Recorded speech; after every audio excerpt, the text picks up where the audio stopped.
In my study, I found out that organic pineapple farmers kept livestock experience scarcity of feed for their livestock.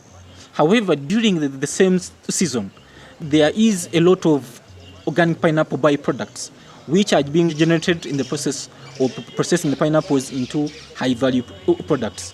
These pineapple byproducts are the farmers used to throw it away into dump site, considering it as a waste.